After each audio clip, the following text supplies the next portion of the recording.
Hello, I'm Cedric Woods, Graduate Program Director for the MS Program in Critical Ethnic and Community Studies. We're delighted to have you interested in our unique program here at UMass Boston.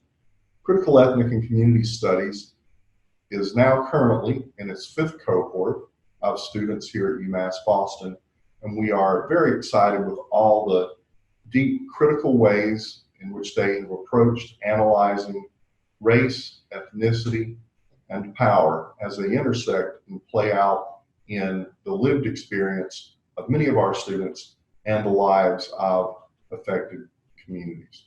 Critical Ethnic and Community Studies grows out of a long-standing commitment at UMass Boston for community engagement in combining research with direct, useful, meaningful action. We believe it is not enough to critique institutions, but that we also must be in positions and use our research capacity to develop meaningful solutions for those challenges identified for those communities. What makes CECS, in your opinion, special among UMB's graduate programs? I would say it's close connection with community organizations, not just within Boston, but across the region, and also with what we refer to as the Kanala Consortium. And those are the ethnic institutes, whether it is the Trotter Institute, the Gaston Institute, the Institute for Asian American Studies, the Institute for New England Native American Studies, and also very deep relationships with the William Joyner Institute, as well as the Institute, the Center for Women in Politics and Public Policy. Thank you. So, good afternoon. My name is Michael Johnson. I'm professor and chair of the Department of Public Policy and Public Affairs and affiliated faculty with Critical Ethnic Studies, Master's Program, and chair of the CECS Admissions Committee. So welcome to this webinar where 4 of us will tell you about our program, where it came from, what it does, what students get out of it, and most importantly, how you can become a part of our community. So speaking to you today are myself, and to my left, Professor Ester Shapiro, and to her left, Professor Cedric Woods, Program Director for Critical Ethnic and Community Studies, and to his left, Mr. Tony Martin, first-year student in Critical Ethnic and Community Studies. I'd like now to tell you a bit about the admissions details for our program, to give you a sense of what will make a strong application for CECS. First of all, the official deadline for applications to CECS is March 1st, but we will accept applications until June 1st on a space available basis. So if you're viewing this video after March 1, you may still have the opportunity to apply to our program for spring admissions decisions, and we encourage you to do so. Our entering classes have ranged between 5 and 10 students. Your application should include a statement of purpose and interest in CECS. And there are lots of resources for you to learn a little more about this program, and they're available on a program fact sheet, student profiles, a frequently asked questions page, and faculty descriptions. And they're all available on the UMass Boston Critical Ethnic and Community Studies homepage. The URL is pretty long, but you'll see it at the end of the webinar. But if you enter CECS Program UMB into your favorite search engine, you'll come to the CECS homepage and you'll have access to all of these resources. So a really important part of your application is the statement of purpose. I see it as an opportunity for you to convey to the admissions committee how your experiences and previous studies have brought you to the point of considering CECS. It's a place for you to explain why CECS is the right program for you at this point in your career, and how you think you can contribute to the program. You can also, in your statement of purpose, explain what you hope to get out of the program, how you think the program can advance your career. And current student Tony Martin will have his personal perspective on this. For example, how the program could support advocacy and community impact, and any details you'd like to provide on your personal journey. So we also require official transcripts from every institution you've attended from bachelor's program onwards. We want 2 letters of recommendation from individuals who are familiar with your interests and who can evaluate your potential for sustained graduate study. And at least 1 letter should be from a faculty member with whom you have studied or with whom you're studying currently. We look for a current resume or CV. We look for a writing sample from a course that you've taken or a document that you've created for your job. We're not looking for something really long. I would guess 8,000 words is an upper limit. We're looking for an application fee. $60 for domestic students and $100 for international students. We do not require GRE scores or any other standardized test scores. We evaluate your application holistically. We look for indicators for your success in our program, and we understand that each student is unique and may present different indicators, different strengths that will help us figure out if this program is right for you and how you can succeed in it. If you have more questions about the program or on applications, you can contact this email, cecs.program@unb.edu. That information will be on a graphic at the end of the webinar. And our program's administrative assistant is Amanda Heachin. And Amanda and I and Professor Woods will be more than happy to answer any questions that you may have about applying for the program. I'd like now to turn it over to Professor Ester Shapiro, who will tell us a bit about the CECS Program Experience, including the capstone. And if you wouldn't mind, you're welcome to start with describing your experience and the experience of your colleagues teaching in the CECS program.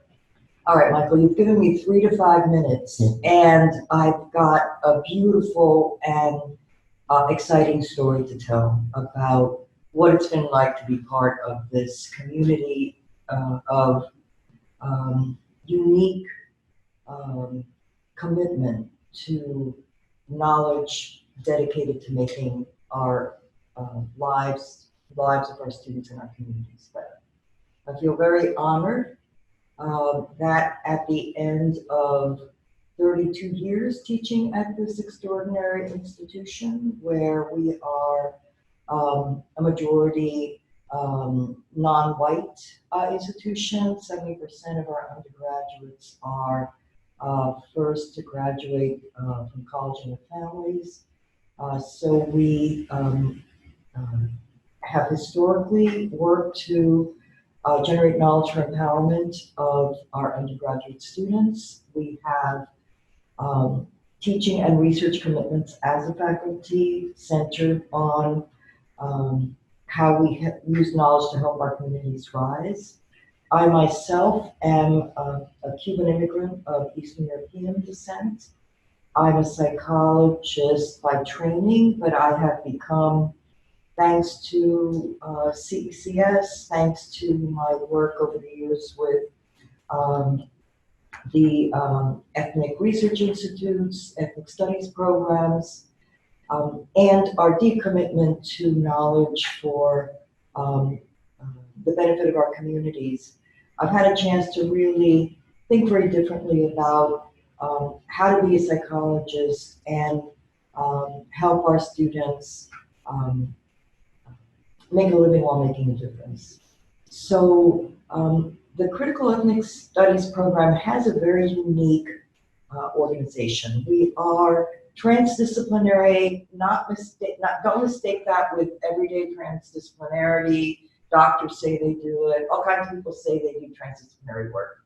Make sure that you are moving towards the social justice branch of transdisciplinary research, which centers knowledge not just in the academy, but in the communities we serve and the people who together work to answer meaningful questions that will have a beneficial impact on the communities we serve. Transdisciplinary approach to research education has been transformative, not just for students, but also I think for faculty. It certainly has made a huge difference in how I teach. I still teach clinical psychology PhD students, but I now work very much with CECS values at the center of the work I do. So what I would say makes the CECS experience unique is the following. First of all, the students figure out themselves, given their interests, their backgrounds, and what they'd like to study, how they're going to put the elements of the program together for themselves.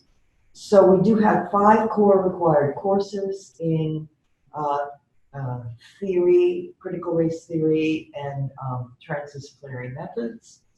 And students get to select then 5 classes that could be in a certificate program, or they could be your own way of putting your thinking and ideas together.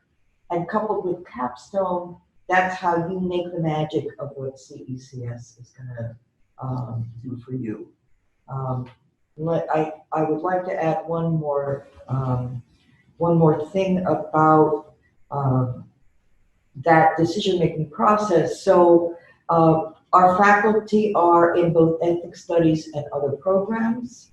And so part of what you do when you enter the program is you have an advisor, you have a cohort, you'll have the unique experience of working in a graduate program where both the graduate students and most of the faculty are people of color, with a strong grounding in that work. We have white faculty who are committed allies and white students who are dedicated to understanding how to be part of a more just society. So it's a very beautiful community where you can center your interests safely in these areas of work. That's a very meaningful part of the experience for our students. And then our students select a capstone in an area that often represents something of personal and meaningful experience. I can mention 1 or 2 of the projects I've been the capstone advisor for. I had a psychology student, Jeanette Mejia, who is of Afro-Dominican descent, and she studied through an arts-based dialogue group as well as a formal psychology survey how to better understand Dominican internalized anti-Blackness in the colonial historical relationships to Haiti. Now, Jeanette Mejia is now doing a doctoral program in counseling. She felt she really needed to study this in a space that was centered on a critical race and historical analysis of the impacts of colonialism on the psychological and community life of Dominicans in the diaspora. And then Grace Hurtado is a student who began thinking that she would be working more in community development topics, maybe housing, She was also one of my psych majors at UMass Boston, and she discovered that she really wanted to study um, the education and miseducation of Puerto Rican students in Massachusetts. She herself is of Puerto Rican and Azorean descent, had experienced a lot of bias in her own schooling, and made the decision to study the cultural strengths of Puerto Rican students and policymakers who were also of Puerto Rican background, all co-researchers in thinking about how do these systems of oppression create barriers, and with what creativity and resilience do Puerto Rican students who succeed in college overcome them. Again, this became a jumping off point for Grace to redirect her career more in educational equity. So students have been using the program. Many of them bring creative arts practice, a strong commitment and lived experience, either as part of target communities or as dedicated allies. And they're able to select capstone and elective courses that complement our required courses to really generate a new direction in their work. Thank you very much, Esther. I really appreciate you sharing those experiences. I'd like now to have Mr. Tony Martin, current student in CECS, introduce himself and tell us a bit about what brought him to this program. Hi, I'm Tony Martin. I am actually a first generation student, so I'm really excited about that. You know, and also I would say there was one word, Ester. Dr. Shapiro. She introduced the program to me, I think as an undergraduate, and she would not. Relent. Yes, yes. That's the word, and it was. You were such a good fit for us, Tony. So I applied, and I got in, and I can say that what's really exciting about this program is it's allowing me, it seems, to really go after my passion. My passion, of course, is mentoring, and I had all kinds of ideas about a capstone, but I think now working with Dr. Rhodes, and of course with Dr. Shapiro, it seems like we are on tap to establishing national mentorship program for men of color. We have the resources and the thing that's so exciting about the CECS program is the kind of support I get from Dr. Woods here, Dr. Shapiro, and Dr. Johnson. Just all mentors. I mean, I feel like I've died and gone to heaven because I have the best possible mentors, who are all accessible. And I can talk to and ask questions. And so that's, it's exciting because I get to do what I'm really passionate about. And so I think that's one of the things that I like most about the program is it helps to give you skills and things to work with the community and to work with what really matters. I think after the masters are actually, this summer, I'm going to start applying for a PhD program because I think this master's program will help bridge to the next point, to help me do that. And I think it's also a reason to stay here at UMass, so I can see the work through, and that's what's exciting, whether it's in psychology or public policy. I intend to to apply and try and get into a PhD program. That's where I'm going. But I think just in terms of one personal experience, if I can share, we recently had an opportunity to honor veterans and honor a very important leader, community leader, who's also a veteran. So this program here, I think, gives skills to do things like that, and it's all about community, and we were able to bring people together, to do that, and it just helps to bring about a sense that the world is not about me. I should be about the world, and I should be about making a difference whenever I can, however I can. Tony, thank you very much for very thoughtful words about your experience in the program. With a few minutes left, I have a few questions that I've prepared for the three of you. And I guess I'd like to start for the two faculty here. Could you tell me about your most memorable student experience while teaching in CECS? I think for me, it was the capstone presentations last year. We had a very large cohort, and we had 12 students present, and the amount of support that they had from the community organizations with whom they worked and engaged. We ran out of chairs, and that was an amazing thing to see at a master's level presentation, and how excited and committed and enthused the communities were as a result of the research projects that occurred, and the real difference that process, not just the product, but the process it made, both in terms of the growth of the student and the relationship formation, and centralizing the importance and the reason why we do this kind of work.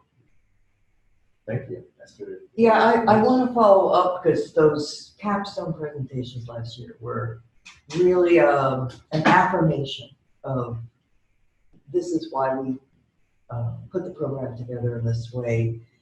For me, what stood out was the magical way that each unique student brought together all those forces that I was talking about earlier, their own unique passion for making a difference, including some of the blows they suffered along the way. What are the questions that came out of those realities? What did they choose to invest in, including creative practices and meaningful research questions? And then Amina Pilgrim we have a capstone seminar with a faculty member who supports all the students and is a leader on all the committees, who's an expert in immigrant communities of color and community partnership work. And then each student picked a topic and a chair and a second reader that helped bring disciplinary knowledge to the table while being shaped by the synergy of both the question and this transdisciplinary process. I was so excited. I don't know if you saw, I was practically jumping around because I was interim director when the program first started.